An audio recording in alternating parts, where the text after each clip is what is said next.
Today on Notsam Wrestling, we come right off of everything that went down at Fanatics Fest. We get some clues as to what the possible stipulation may be in CM Punk and Drew McIntyre's next match. AEW All In is right around the corner, and Jacob Fatu lays out our original tribal chief. This is Notsam Wrestling. Welcome to Notsam Wrestling, and before we get into everything that we've got to go in, I got to spend a good chunk of the weekend over at Fanatics Fest here in New York City at the Jacob Javits Center, and I will tell you from my perspective, for everything that I was doing, and I was doing a lot, it was awesome. One of the funnest weekends in recent memory. The world of sports entertainment and sports entertainment all kind of converging on what truly does feel like a Comic-Con for the sports world, where you have all your tables where vendors can come and buy and sell cards and collectibles and stuff like that. Your booths set up by the larger industry properties, whether it be WWE with an entryway, UFC with an octagon, Major League Soccer was there, Major League Baseball was there, and then, of course, the big Hall H-style Comic-Con major panels going on in the theater, which included the Netflix press conference for Jake Paul versus Mike Tyson. It was an absolutely massive undertaking that for what was a first Fanatics Fest, I felt like that company, at least from my perspective, handled extremely well. Actually, way better than I kind of anticipated, which is fantastic. Of course, I got the opportunity to do live podcasts. I did one with Paul Heyman, which is the first time that Paul Heyman has done anything publicly, especially on screen, since being assaulted by the bloodline and put through that table. And then also did another podcast that included both Drew McIntyre and Rey Mysterio. All of that content will be available. As a matter of fact, by the time you're listening to this, I would imagine the Paul Heyman interview is either available or about to be available both in audio and on YouTube, as will the Drew McIntyre interview and the Rey Mysterio interview. But what was really interesting is that it was a great view on where the world of wrestling is right now. That there was a time, and there have been multiple times, but really not that long ago, where as a wrestling fan, maybe in certain environments you said it quietly, right? And maybe at a spot like Fanatics Fest, where, everybody's there celebrating NHL, NFL, MLB, wrestling doesn't really have a place there. Well, that era's gone. That's not around anymore. Not only did the WWE have this huge place at this massive sports fan festival, but it was dominated by wrestling fans everywhere that I went. I was looking at people that had wrestling shirts on that were wearing WWE championships. Everywhere that I went, there were athletes that were being given commemorative WWE championships that pertained to their team or university. Every podcast that I did, not only was the crowd full, but it was standing room around the crowd.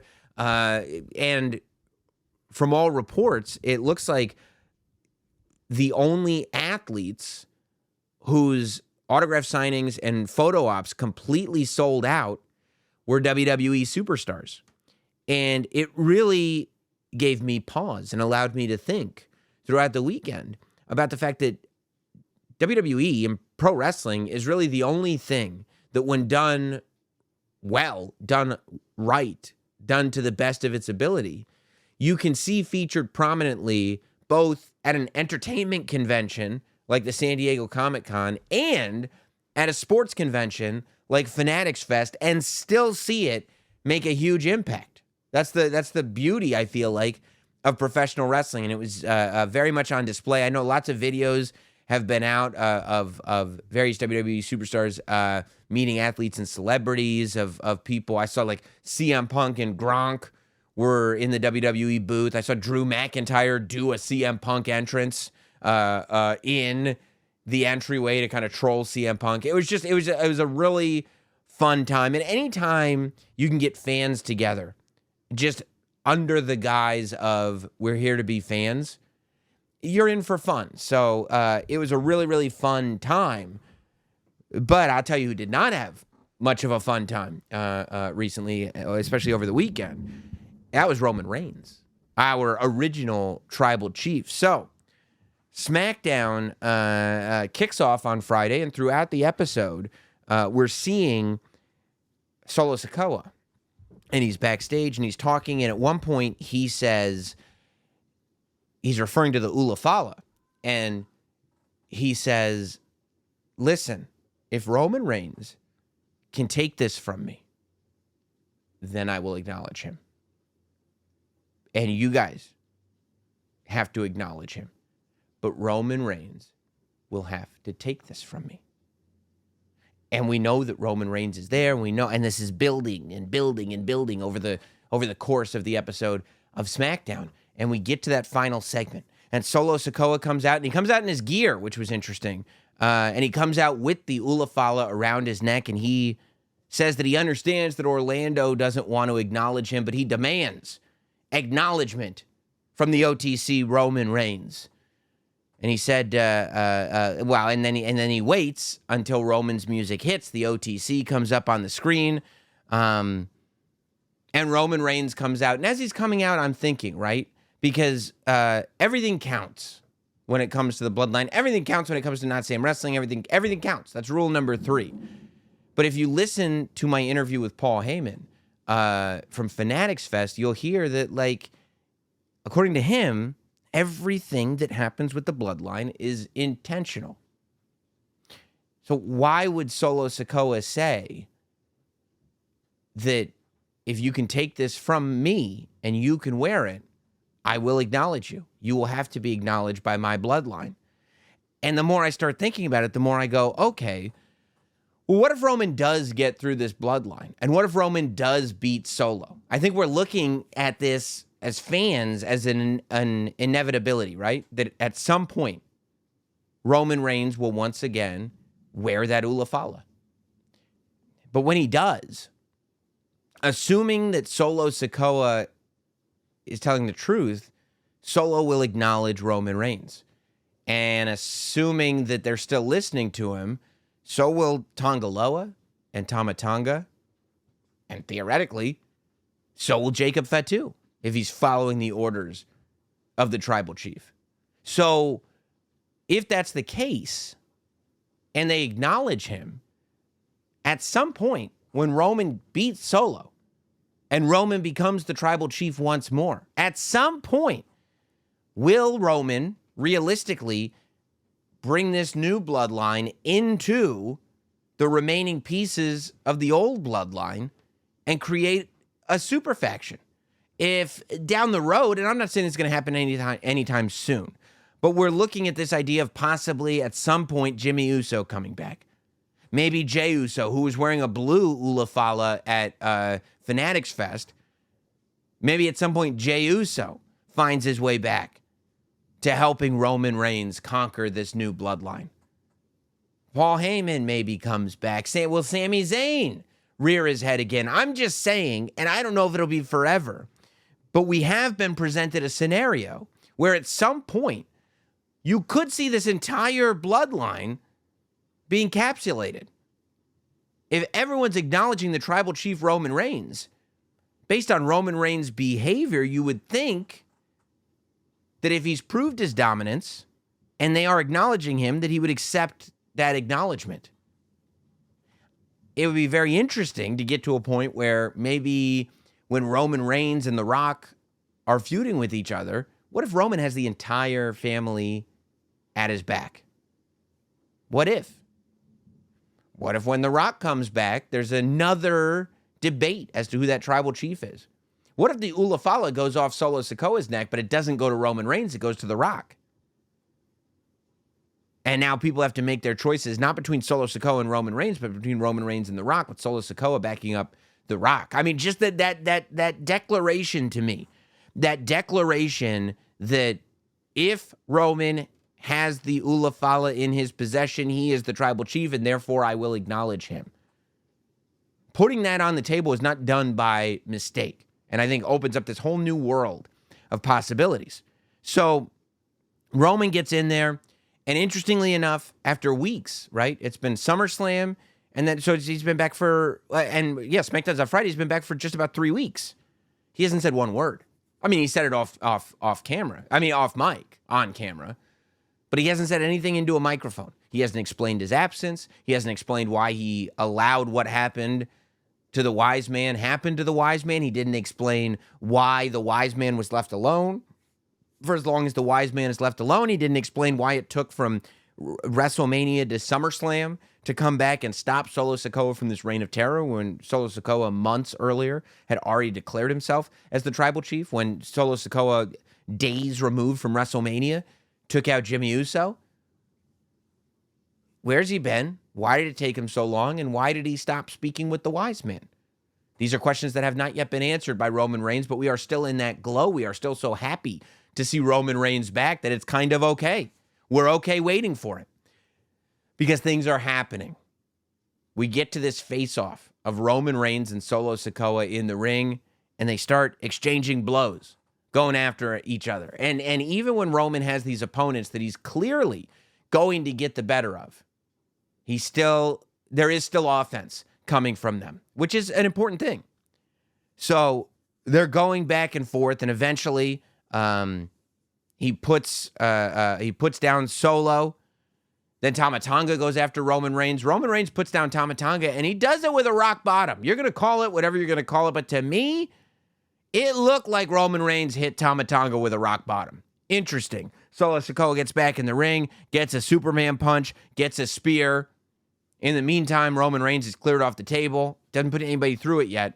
But once Tama Tonga's out, once Solo Sikoa is gone, Tonga Loa is nowhere to be found.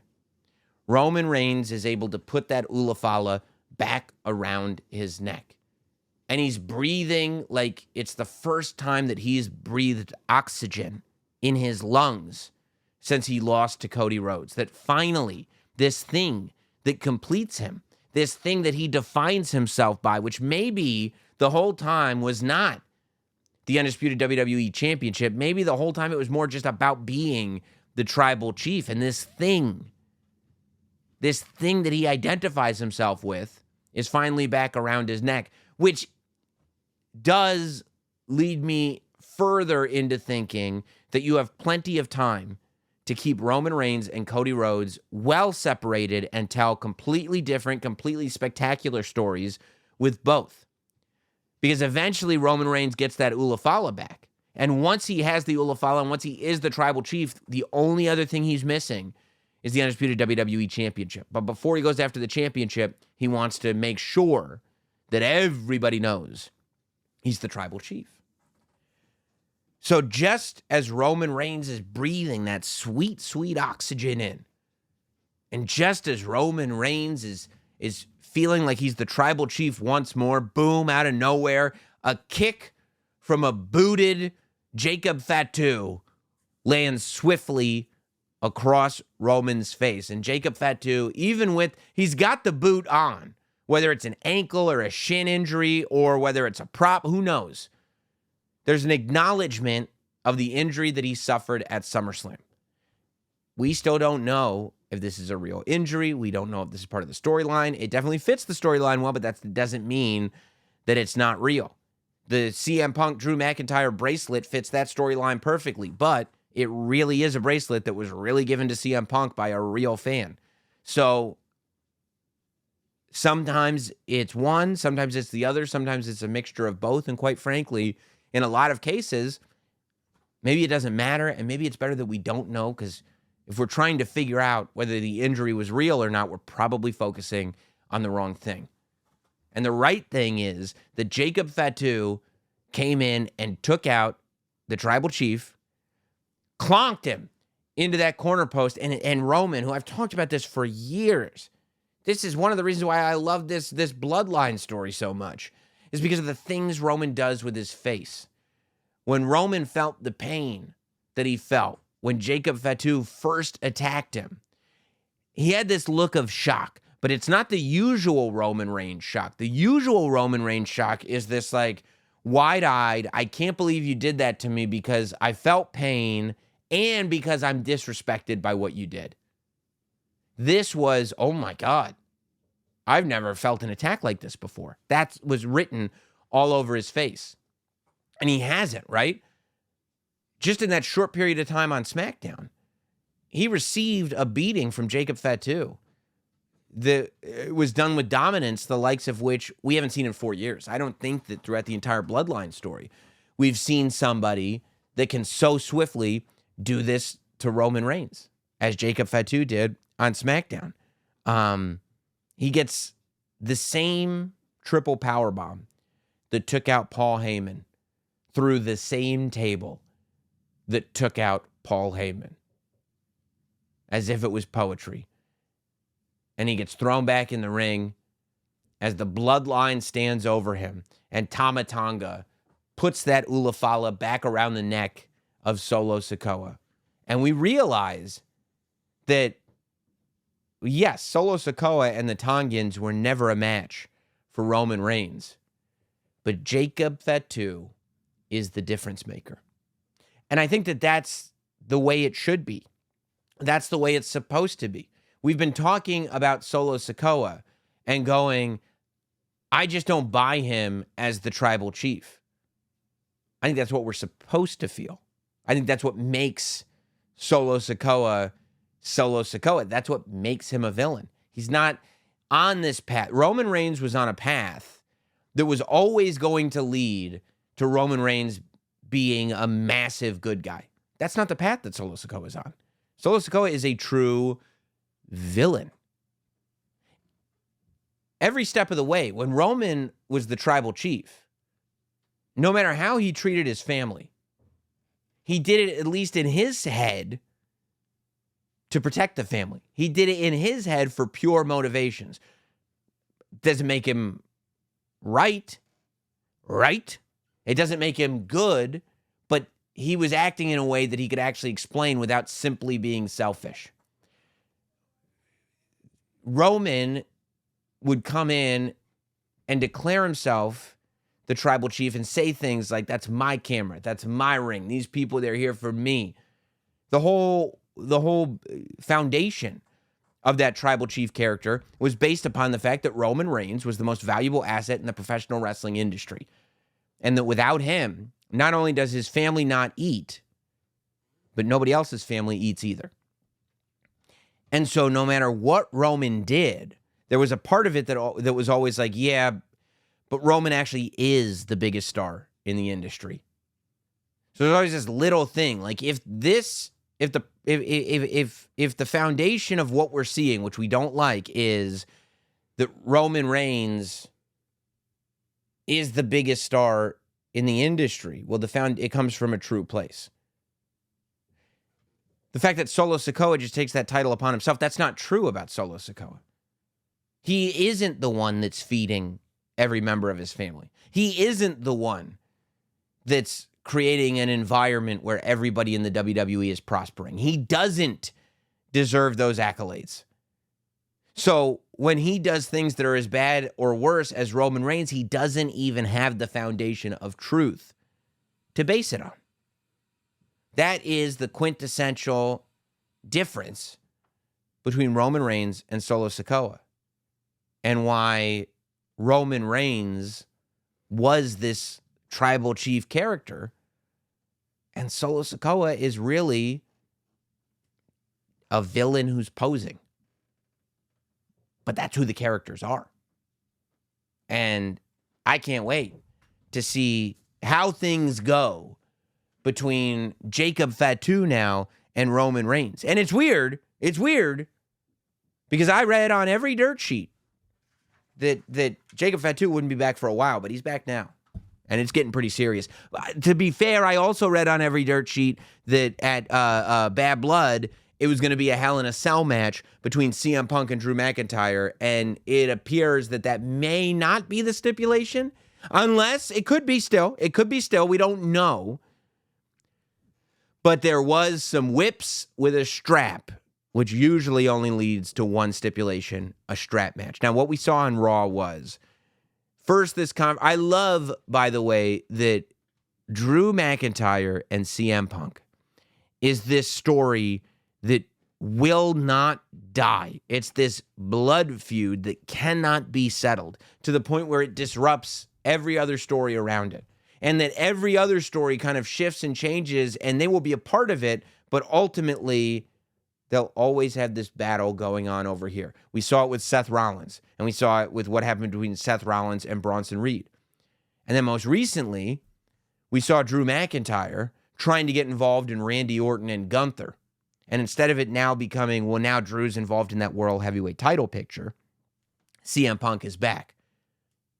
So no matter what superstar or rivalry is close to it, the rivalry between Punk and Drew is too strong to fall into anything else or to be separated. So Randy Orton catches Gunther with that RKO. And I loved that scene because Gunther had specifically said, you're not going to catch me off guard. And he's done it.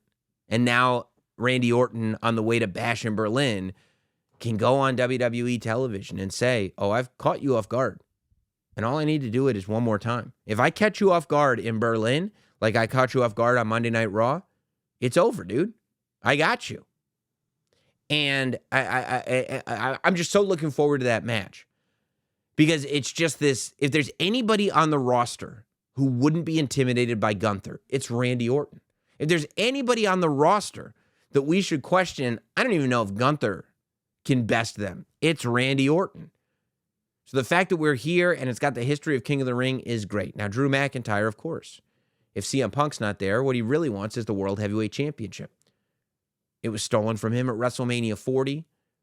And that WrestleMania 40 moment was supposed to be the replacement for the moment that was stolen from him all the way back at WrestleMania 36. And CM Punk took it away from him. Now he's trying to get that World Heavyweight title back, but he can't because CM Punk was lying about the travel restrictions, and he jumps Drew McIntyre. However, Drew McIntyre is able to push him away. He takes his belt off, ready to whip CM Punk, but he misses. CM Punk gets the belt away from Drew McIntyre, and whoopsh, whoopsh, whoopsh. Punk goes after Drew with that belt, leading many of us who have watched professional wrestling for a long time to believe that this is what the future could be, a strat match between Drew McIntyre and CM Punk. I love coming off of SummerSlam because of course, while CM Punk was injured, there was almost no physicality whatsoever. But even when it was announced that Punk was going to be okay to compete, there was still no physicality, even to the point that they made it a stipulation leading into SummerSlam. That for the week or two before SummerSlam, Adam Pearce said, if you guys touch each other, the match is off. So we won't see real physicality. I mean, you saw like Punk interfere and grab an ankle or trip Drew, or you saw Drew, when he took out CM Punk on SmackDown, but you didn't actually see the action. The physicality didn't really start in a very real way until the SummerSlam match. But now that the SummerSlam match has happened, this rivalry evolves to the next step. And we find ourselves in a spot where it's a very physical rivalry, where CM Punk and Drew McIntyre, now when they see each other, it's on sight. They're throwing hands. And they should be. They've been talking for months and months and months. Now, if they hate each other that much, they're both healthy, they're going to beat the crap out of each other whenever they're near each other. And it's really great because in the beginning of this rivalry, you had this scenario where you were like, okay, how are we going to keep the energy going with just talking? And they were able to do it. Now, it's almost like, how are we going to find new scenarios to keep them apart every single week? Like, it doesn't narratively make sense anymore that they wouldn't just beat the crap out of each other every time they see each other. At Fanatics Fest, CM Punk was on stage talking about Drew McIntyre and called him the fourth best kilted superstar of all time. He put him behind the Highlanders. The Highlanders. Drew McIntyre jumped on stage with me at the end of Fanatics Fest. Said terrible things. He said the F word. and then followed the F word with CM Punk. And it was like 1 minute into the interview. I mean, I would literally try to craft questions that would be complimentary to CM Punk. And Drew found his way around the questions to insult him again. It goes far beyond Monday Night Raw. It goes far beyond television. It's pretty amazing. But that's kind of the thing now, right? Is we've got to figure out from a storytelling perspective why they wouldn't touch each other now. And so you see this story kind of evolving and evolving and evolving. And when you look at it, right, it's like, I would imagine if they have a match at Bad Blood, it doesn't seem like it's going to happen in Bash in Berlin, right? I would think that that's too soon. It could, but between, you got your mixed tag that I'll talk about, you've got Cody versus Kevin, you got Randy versus Gunther. I would imagine you're going to have some kind of Solo Sikoa representation or something. I don't know. I mean, not to say that there's not room for it, but, you know, I would think that you would wait until Bad Blood and put that match there. Like, do this stuff here, do that there. That's what I talk about with these cards that are only 5 matches. It gives you the opportunity to tell stories that last longer than from pay-per-view to pay-per-view, because you don't have to have them go at every single premium live event because you've only got 5 matches anyway. So I feel like the next one will be Bad Blood, which puts us in September, I guess. And part of it is because I think it would be really cool if this rivalry culminated, if it will ever culminate, but if the final Punk-Drew match in this series, I think it would be cool if it happened at Survivor Series. Survivor Series is going to be cool this year because it's going to be the 1-year anniversary of CM Punk returning to WWE. And there's one of 2 things you could do. Either put Drew and Punk in there and, you know, credit the year. And it's November too, so it's the end of the calendar year just about. Credit the year to Punk and Drew. Or you could do your first Seth Punk match at Survivor Series, since the, you know, back and forth between Seth and Punk started at last year's Survivor Series. But I almost feel like if we want to do things in the, I don't know if poetic is the right word, but that's probably the word that I would use. It's like, let Punk and Drew have the year. And then let Punk go to WrestleMania with Seth and give us the match that we would have gotten at WrestleMania 40. Give it to us at WrestleMania 41. It's still a WrestleMania match. And you can go, if you're going to tell these stories, and you should with a guy like CM Punk, you should be telling long stories, long-form stories that people are really invested in, with characters that are so larger than life. Make for super fights. And I feel like when we finally get Punk and Seth, WrestleMania 41, to me, has to be the place to do it. But, you know, what do I know? I've got to correct myself. I promise you. Well, I don't know if I promise you. I mean, I don't know if I'm ready to promise. But I do feel like I have to stop talking. I did feel like I had to stop talking about the mixed tag match with Rhea Ripley and Jey Uso. I understand every time I brought it up, people would go, stop talking about that. They're not doing that. Don't get Jey involved in that. Jey's involved. He was hollering. There's nothing you can do about that. When somebody hollers, they're hollering. It happened. What are you going to do? But the match has been made official. It's going to be great.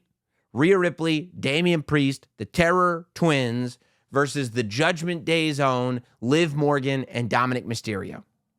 Now, clearly you could still do another mixed tag with Jey Uso because eventually Damian Priest and Finn Balor are going to have to settle what they need to settle. However, I think the idea of doing multiple mixed tags where Rhea Ripley is switching partners facing Dominic and Liv, I don't necessarily, on paper right now, think that helps anybody. So I think I am, although Rhea Ripley, then she yeeted on Fanatics Live at Fanatics Fest. She yeeted.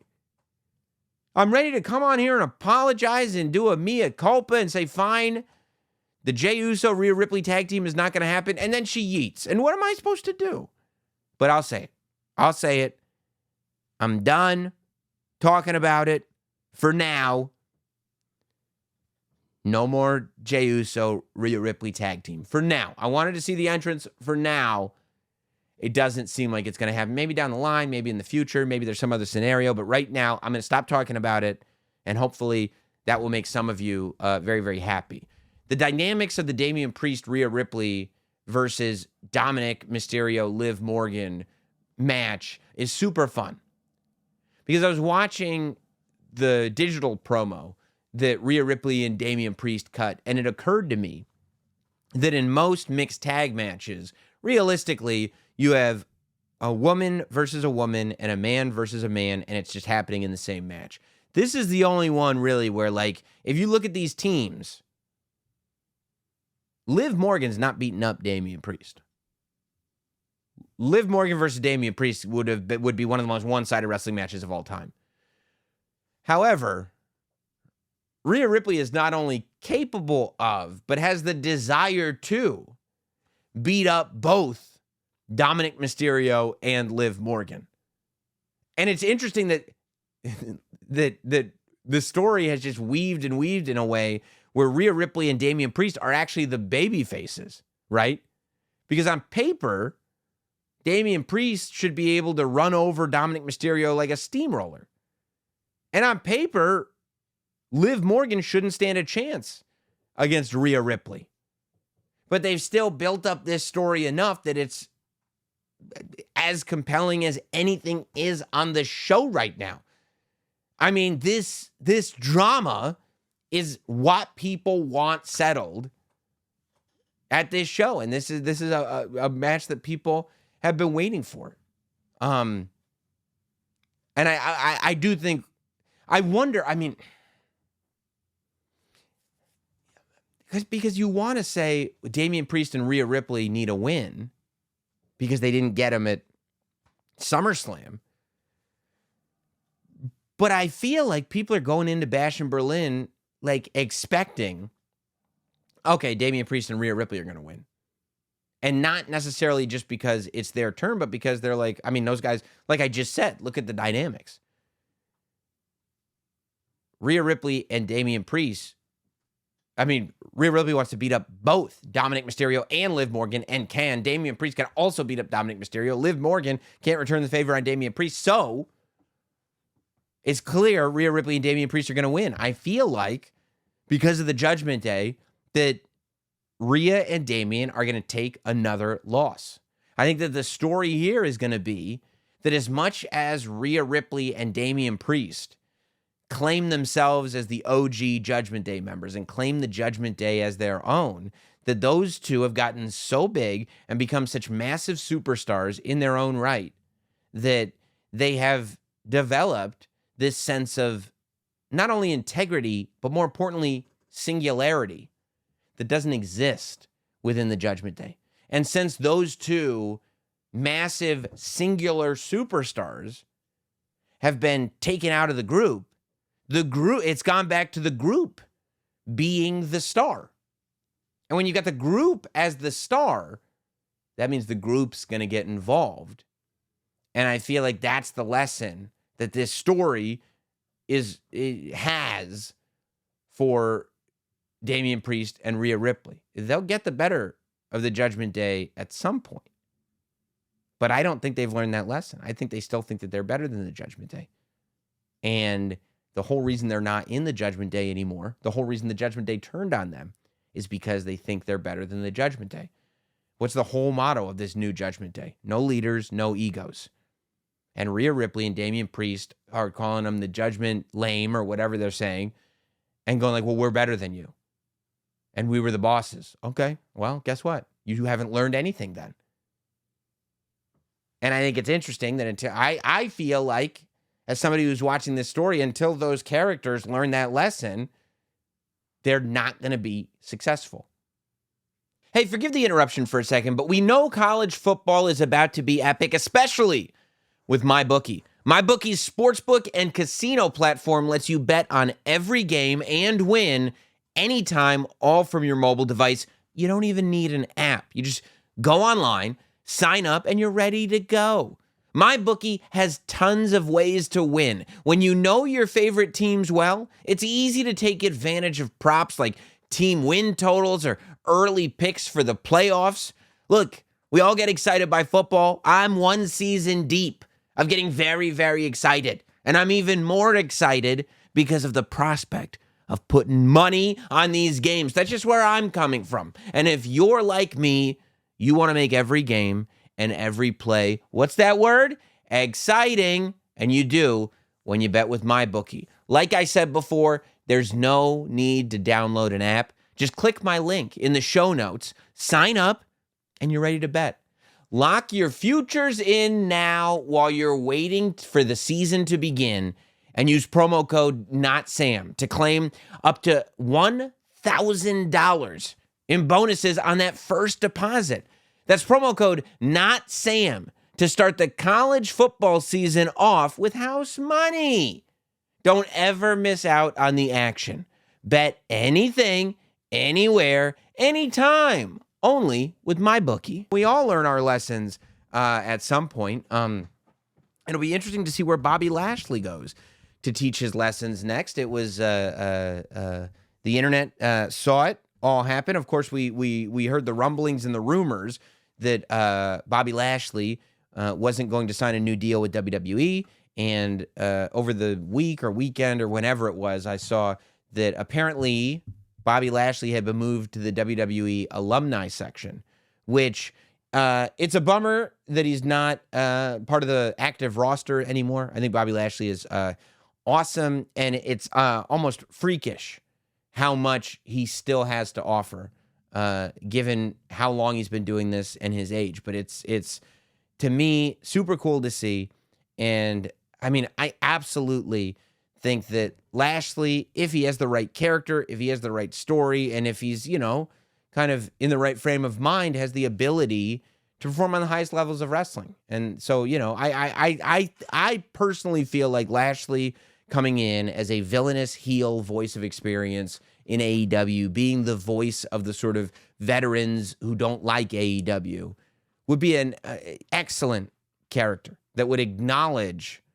the sort of negative response that AEW gets, but put it in the package of a villain, which now makes it okay. Then if we cheer the good guys, it's good to like AEW, which I think would be good for that organization. Now, that organization is a big weekend coming up. Of course, All In is right around the corner. It was announced that All In 2025 next year would not be in Wembley, but actually in Globe Life Field in Texas. Led to a lot of speculation as to, how many tickets will be in there. I mean, you would think like 50,000 tickets or something like that, which it'll be interesting to see. They've clearly been successful, I would imagine, because they're doing it, doing their sort of residence in the Texas area, running Collision out of that smaller building for several weeks in a row. It seems like it's been a success. So who knows? I think if you spend a year, you've got the talent. If you spend a year telling great stories that people are actually invested in, and then paying those stories off with great matches, but not doing those great matches until it's time to pay the story off, then there's no reason why any show couldn't be a success, in my opinion. So we've got this year's All In coming up this weekend. We've had one pre-show match announced, which is Chris Statlander and Stokely Hathaway versus Willow Nightingale and Ishii. I can't. Yeah, and then I guess the winning team will get to choose the stipulation of the singles match that Nightingale and Statlander will have it All Out. I don't know why Willow Nightingale and Ishii would lose, but it's possible. On the main pay-per-view, we've got, let's go through. What do we have? 9 matches announced so far. Hopefully they keep it at 9, but maybe they'll go for a lot more. So we'll go from down here. We got a 4-way London ladder match for the AEW World Trios Championship. A 4-way trios ladder match. So that's 12 people. That's a lot of people. Christian, Killswitch, and Nick Wayne, the Patriarchy, versus Juice Robinson, Austin Gunn, and Colton Gunn, the Bang Bang Gang, versus the House of Black, Malachi Black, Brody King, and Buddy Matthews versus a fourth team to be announced. I mean, it's going to be a spectacle for sure. I wouldn't be surprised if that opens the show, to tell you the truth. You've got a three-way tag match. You're trying to get a lot of people on this show for the AEW World Tag Team Championship. The Young Bucks versus FTR versus the Acclaimed. I think it is definitely time to get the titles off the Young Bucks. I think FTR winning the Tag Team Championship would probably be the best move in that scenario in the UK. I would think so.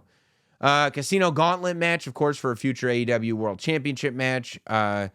Orange Cassidy versus, whoever's going to be announced for that. You've got Chris Jericho versus Hook for the last chance for the FTW Championship. If Hook loses, he can never challenge for the World Championship as long as Jericho's champion.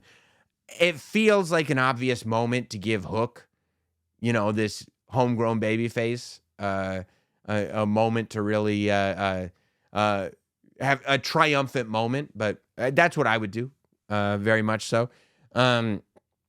You've got Jack Perry versus Darby Allin in a coffin match for the TNT Championship. I would actually have Jack Perry win this, I think. I would rather have Hook get triumph because there's other baby faces that I think should win. And yeah, so I think if there's one villain that should win, I would probably have Jack Perry put Darby Allin in the coffin because I don't know what you do with Jack Perry next if he loses to Darby Allin. Mercedes Moné versus Dr. Britt Baker, DMD. I don't know. I mean, it feels like Britt Baker should win. However, it kind of shoots a hole in the foot of the idea that Mercedes Moné is going to collect championships. So but Mercedes can't win every match, right? I don't know. I guess Mercedes winning with Camille's help is probably the way I would go. So those would be my heel victories, Mercedes and Jack Perry. Toni Storm versus Mariah May. I don't know. Maybe there's more heels I want to win than I realize because I kind of want Mariah May to beat Toni Storm just because it would be such a shock. Yeah, I think I want Mariah May to win that match. MJF versus Will Ospreay for the American Championship. Obviously, this is the one for Will Ospreay to win. Probably brings back the Tiger Driver to an ovation because MJF actually deserves it. And then, of course, title versus career, the final countdown. Swerve versus Bryan Danielson. I mean, listen. Bryan Danielson holding up the AEW Championship would be a beautiful thing, but I don't know. I can't help but worry that Bryan Danielson loves losing matches like this. Like, he loves that story. So, and what is it, August? If he's done wrestling at the end of the year. I don't know. It could be interesting to have Bryan Danielson win the championship, have Bryan defend it throughout the fall, and then have Swerve get his rematch finally at World's End, and have Swerve win the title back from Bryan. Maybe something like that. I'd like to see Bryan, I think, have that moment at Wembley Stadium. Speaking of having moments, Bron Breakker had a moment, huh? Bron Breakker just gets more and more incredibly impressive every single episode of WWE television that he's on. I mean, I love his interviews where he doesn't really want to talk, but the matches, like, he's not like anybody. People want to compare him to Bill Goldberg or any of the big beasts of the past. It's not the same thing. He's having 2 out of 3 falls matches that are competitive with Sami Zayn. He's doing 20 minutes with Ilya Dragunov. I mean, this guy is an absolute freak. He is so good. So good. It's so fun to see. He's not like anybody else. It's really, really, really cool. Speaking of really, really cool, I think you guys are pretty cool. Let's get to your emails. NotSamWrestling@gmail.com. That's NotSamWrestling@gmail.com. Don't forget to make sure that you're subscribed to this podcast on audio and on video so you get everything that we've got, which probably includes a Paul Heyman interview dropping around the same time as this show today. Toby writes in, Clearly, I don't want Rhea or Damien to have a bunch. It's notsamwrestling@gmail.com.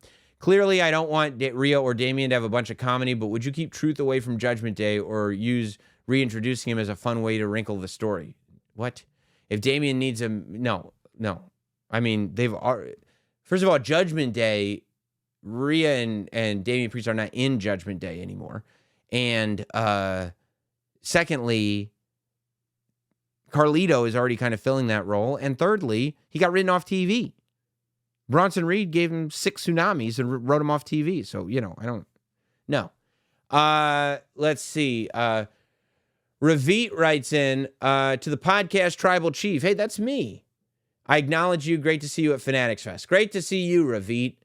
What was your favorite part of Fanatics Fest? And were there any topics you wanted to cover with Paul Heyman and didn't?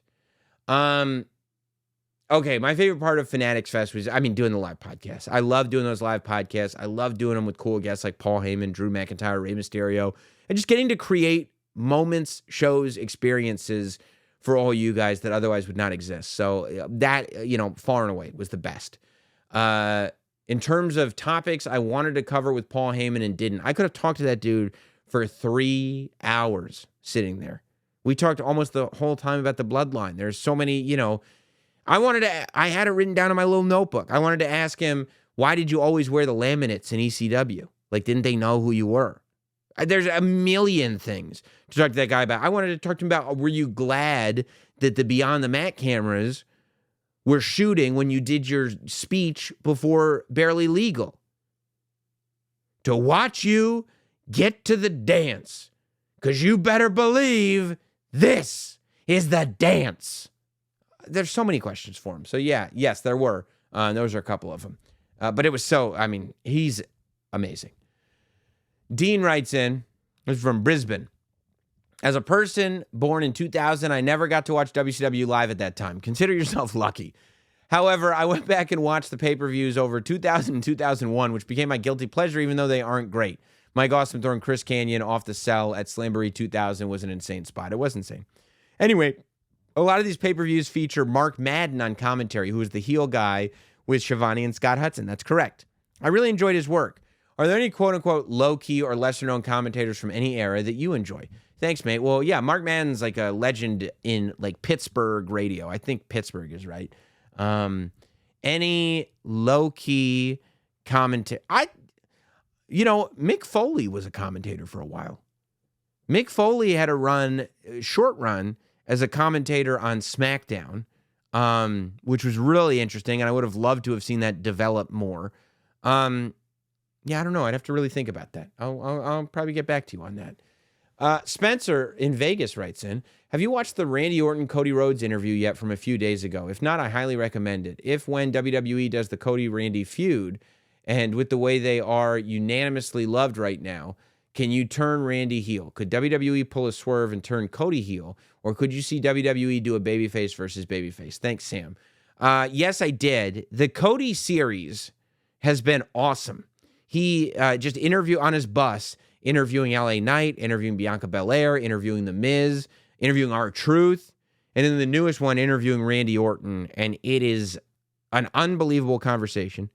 The secret to Randy Orton's nutrition and muscle growth is Nutella, which I did not know. But listen, you're right that Cody Rhodes and Randy Orton are unanimously loved right now. But if there is anybody that can turn heel at any moment, it's Randy Orton. And no, I don't, and it's funny, like, I was talking about Cody Rhodes last week and this story with Kevin Owens, and I'm waiting for it to develop, but there was a clip that went around Twitter from the show of me breaking down the fact that Cody's stories have been, very respectful since he's been champion. And the clip did not capture the spirit of what I was saying on the show, and anybody who's listened to the show, I think, knows that. I guess that's the nature of clips sometimes. But, I think that we are telling a story of Kevin Owens turning on Cody Rhodes. I think if Randy Orton comes to help Cody against Kevin Owens, only to turn on Cody, which is what I said, I feel like months ago at this point. Kevin Owens turns first, then Randy Orton turns on Cody. I don't like, because people saw that clip and they were like, that's right. That's why Cody should be a heel. Cody should not be a heel. Cody Rhodes, in no way, shape, or form, should be a heel. There was a clip that went around from Fanatics Fest of Michael Rubin, who owns Fanatics, going, hey, Cody, you are far and away the top when it comes to WWE from a business perspective. And you go, big deal. Business doesn't mean everything. Okay, walk into an arena. Every time Cody Rhodes walks into an arena, the place goes nuts. Every man, woman, and child is cheering for this guy. Cody has done the impossible. Cody has brought back the traditional babyface, and he's done it in a way that people enjoy cheering for him. There is no reason right now to make Cody Rhodes a villain. It would be nuts. Cody Rhodes as a hero, Cody Rhodes as a good guy, works better than anything I could possibly think of right now. And I think Cody Rhodes works as a villain so well that Kevin Owens is going to be able to turn on him, that Randy Orton is going to be able to turn on him, that everybody is going to be able to turn on him. The story that I'd like to see over time with Cody is this idea that when you are the champion, no matter how good you are, no matter how righteous you are, no matter how often you do the things that need to get done and don't act in a selfish way, the lust for that title is too strong to have any friends at all.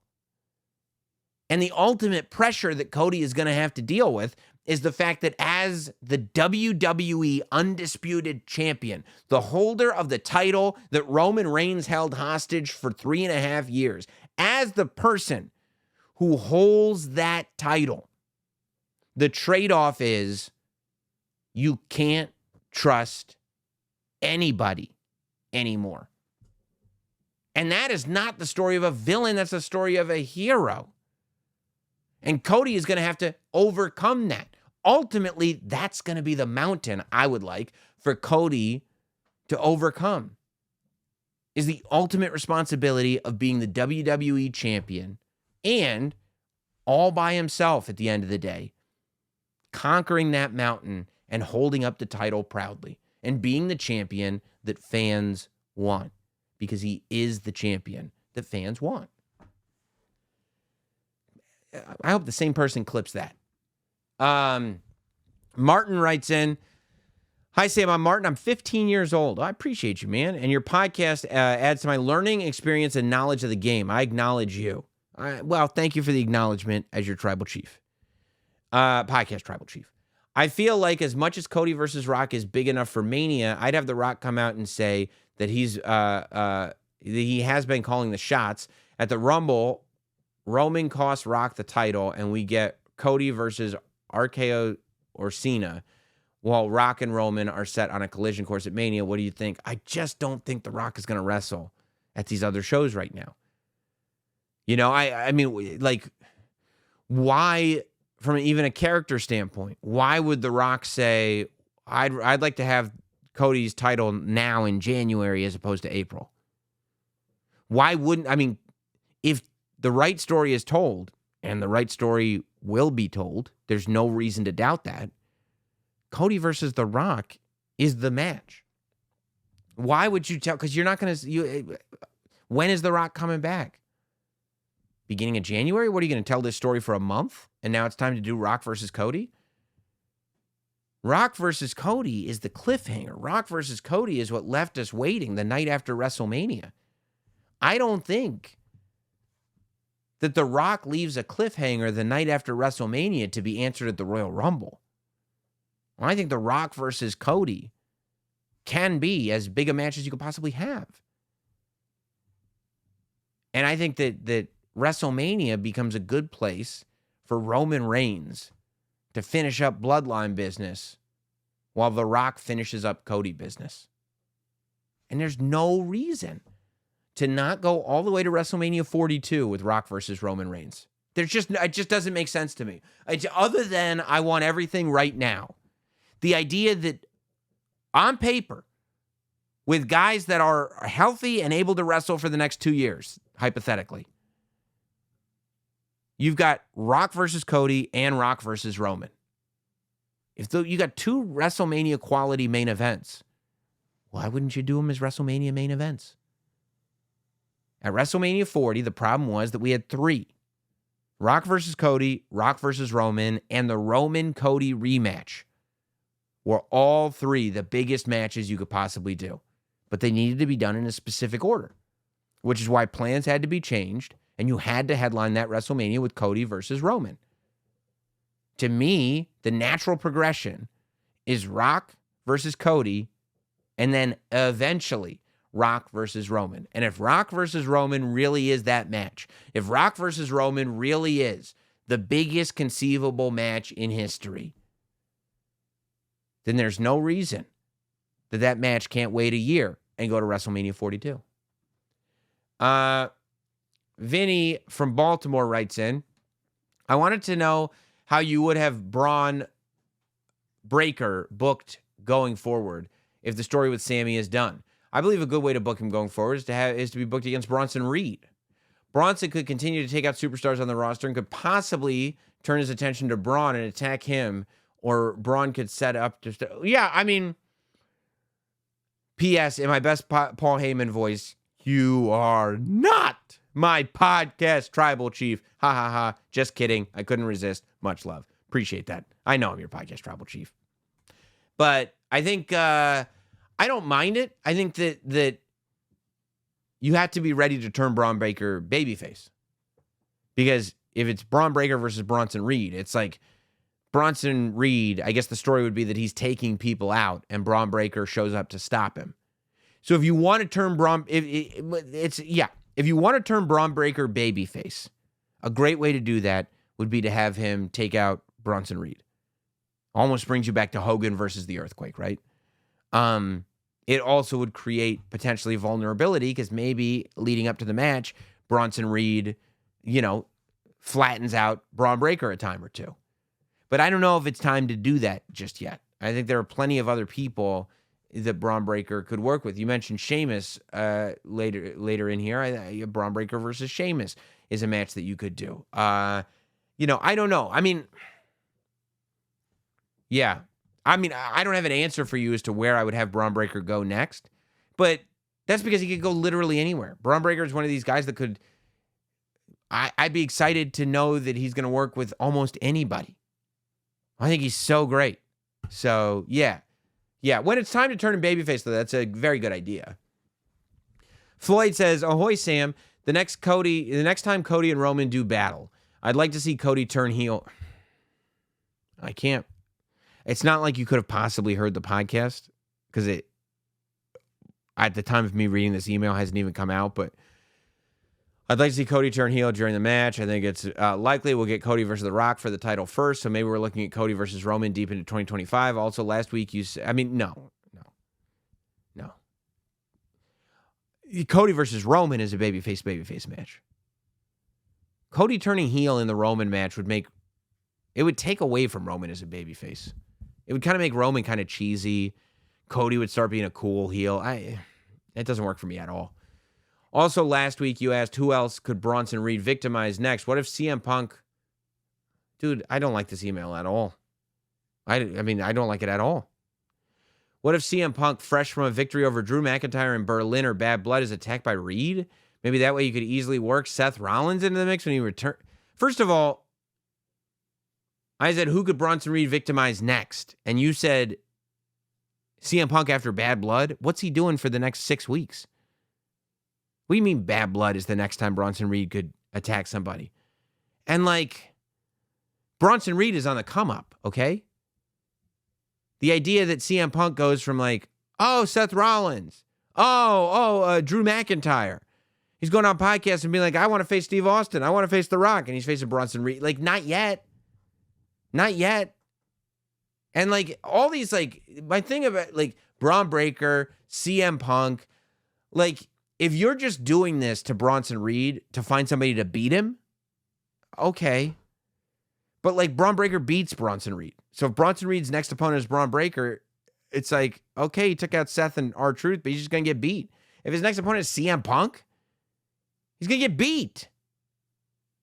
I mean, have him like, I don't know, face off against somebody else, not CM Punk. That's crazy talk. That's a long email. I'm skipping that. Sarah.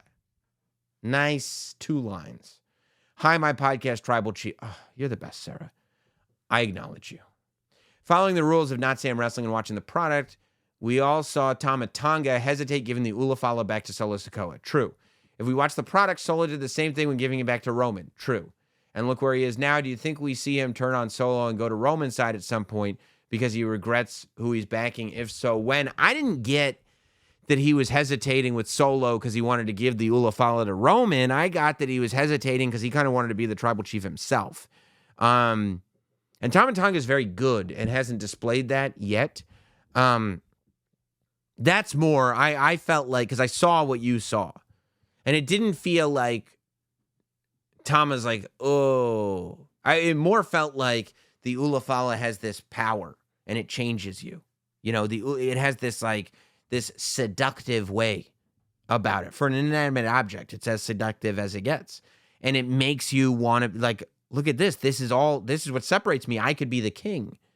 And I felt like that's what I was getting from Tama Tonga. And maybe this idea that Solo soldiers, to your point, Sarah, are not quite as loyal as they appear, but it's not because they like Roman. It's because they're selfish people. That's the way I read it, but, we're speculating wildly. We're interpreting what we see. It's the beauty of everything. Cade writes in, how are you? I'm great. I have an idea for you and WWE to do. They can make you an action figure, and they could add you as a DLC in 2K25. Tell me what you think of this. Cade, this is a great idea. I don't know why I didn't think of that. That's a fantastic idea, Cade. I'm glad you wrote that in. But don't write it to me. Write it to, I'm not making merch. I mean, I am making merch. Actually, if you ordered merch, it should be at your doorstep this week. So, yeah, I can control what comes out of the Not Sam factories. That's all I can control. That's a long one. Let's see here. Isaiah, first time writing in. Isaiah, with Bron Breakker being a heel and the fans cheering for him, do you think they'll have Braun turn babyface at some point, or can they keep him a heel with the fans cheering him? I think Braun can exist for quite a while in that sort of in-between space. I think it's okay that fans are cheering for him. I don't think he has to be a pure heel. I think he's a guy who's on a mission to beat people up and make as much money as possible. And if you like that, cheer him, and if you don't, boo him. But I'm okay with him sort of not being fully defined. Last email is coming from Michael. The Wyatt Six seem to target people who turn their back on family, right? What if the Final Testament are successful in getting Woods to turn on Kofi? Would Uncle Howdy hold Cross accountable? That's interesting for being a homewrecker and set up the Wyatt Six versus the Final Testament. Ooh, Michael! I love it. This is why we do the email segment. There's a bunch of real bad ones, but every now and then we get a good one from somebody like Michael. Yes, because I think the Final Testament are kind of perfect as opponents for the Wyatt Six, but like, how do you get there? Why? Well, Xavier Woods is being so hesitant with Odyssey Jones, and that is the way they do stories now in WWE, where it's like you think this is a story about the New Day and the Final Testament, but really it's just to open the door to the Final Testament and the Wyatt Six. I'm going to leave it there. I love it. I think it's a great idea. Thank you for emailing in. If you'd like to email in, notsamwrestling@gmail.com. If you subscribe via audio, you should subscribe on audio and video. But the Paul Heyman interview should be up now. If not, it will be up very, very soon. We'll also have the Rey Mysterio interview up. We'll have the Drew McIntyre interview up. What a great week it's going to be. Thank you, everybody. We'll talk soon.